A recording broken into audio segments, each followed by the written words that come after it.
On my wedding day, I was forced to marry my fiance's little brother. They hadn't even lifted my veil, and I could already hear him going off outside. Why am I getting stuck with my brother's leftovers? But Miss Sue is literally the most beautiful woman in the capital. I don't care how gorgeous she is, I'm not picking up someone else's trash. I was about to storm out when I saw him standing there in the moonlight, fully dressed in wedding robes. His ears were bright red and he was stuttering. Our parents arranged this and I agreed to it, willingly. But to explain all this, we gotta go back a few hours. On my wedding day, the groom straight up ran. My fiancé, Gu Yunting, got an urgent dispatch from the front lines. He mobilized his troops overnight and headed straight for the battlefield. By the time word reached our estate, I was already in full wedding attire, waiting for the sedan chair. My dad smashed his teacup, my mom passed out on the spot. The whole house went into total chaos. And there I was, standing there in that heavy wedding crown, feeling the humiliation pour over me like ice water. My maid was sobbing so hard she could barely breathe. The wedding sedan is literally at the door. What are we supposed to do? Relax, the sky's not falling. But when that sedan actually pulled up to the Marquis estate, I still felt the humiliation hit. Outside the curtain, people were whispering, every single word cutting deep. He actually ran. The young lord is cold-blooded. The most beautiful woman in the capital just became the biggest joke in town. The Marquis family just lost every bit of their dignity. Every word felt like a needle straight to the chest. Just when I hit rock bottom, a hand pulled back the curtain. It was the old Marquis Gu, his voice firm but filled with guilt. Miss Sue, the Gu family owes you an apology. Please come inside first. The ceremony was painfully bare bones, no groom, no wedding feast. I bowed to the elders alone and was escorted to the bridal chamber, all by myself. I'd barely sat down when I heard rushed footsteps outside. It's already insane that father had me stand in for my brother at the altar. Now he wants me to consummate it too? Desperate times call for desperate measures. You want to send the Sue girl home as a laughingstock? She's the most beautiful woman in the capital. Beautiful? If my brother didn't want her, why should she be dumped on me? Su Qinghuan could be an angel for all I care. What's that got to do with me? You ungrateful brat. Miss Sue is graceful, virtuous, talented, and beautiful. How exactly is she not good enough for you? I'm the one who shouldn't be picking up my brother's leftovers. Gu men stand on their own. We don't chase looks. I refuse to accept this marriage. Then get out and don't ever come back. Fine by me. What a joke. All this face of mine brought me today was humiliation. Since nobody wants me here, if this place won't have me, somewhere else will. I'm done with this place. I yanked the door open, bang.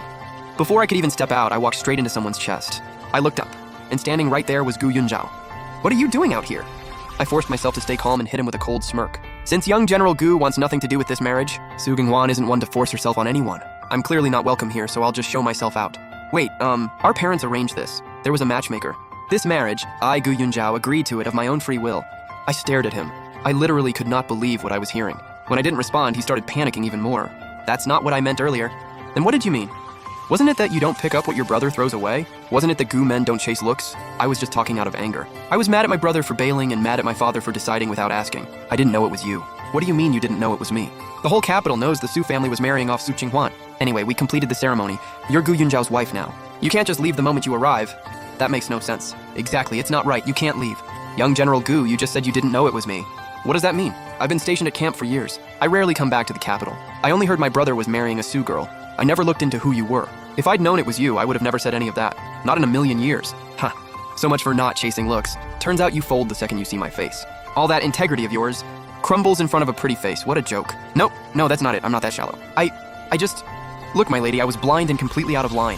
From now on, I, Gu Yunzhao, will protect you with my life. I swear you won't suffer even the slightest bit of grief. This already ridiculous wedding night somehow got even more unhinged.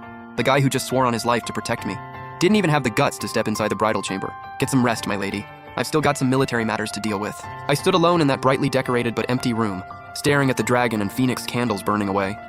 All I could do was laugh. That night I slept alone, and the days that followed, even more unreal. Gu Yunzhao basically vanished off the face of the earth. He didn't actually leave. He was playing hide and seek with me, moved back to the front study, left early for camp, came back late, doing everything he could to avoid running into me. The servants at the estate had been walking on eggshells, but the second they saw I was being ignored, their whole attitude shifted. Thought the second young master had a change of heart, huh? Nope, same old story, just runs faster than a rabbit. Ha! This new wife is just for show! A few days later, even the meals from the kitchen weren't as nice as when I first arrived. Miss, your husband is way out of line. He's basically letting people walk all over you. Doesn't that make you mad? Mad? Why would I be mad? If he showed up, we'd just annoy each other.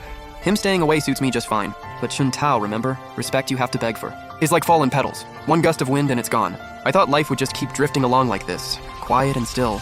But then something hit me completely out of nowhere. One afternoon I was playing the guqin, when a loud argument broke out just outside the courtyard. The music stopped dead. I frowned and gestured.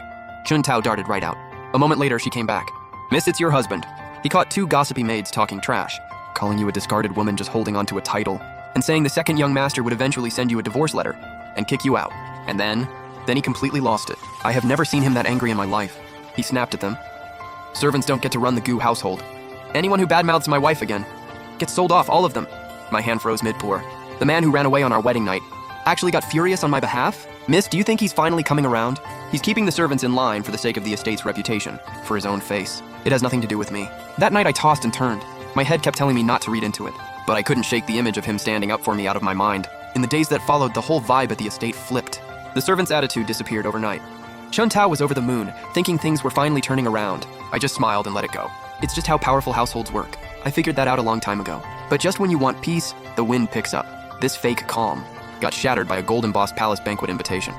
The palace was hosting a banquet to celebrate the troops from the border. All noble women were required to attend. You can dodge it once, but not forever.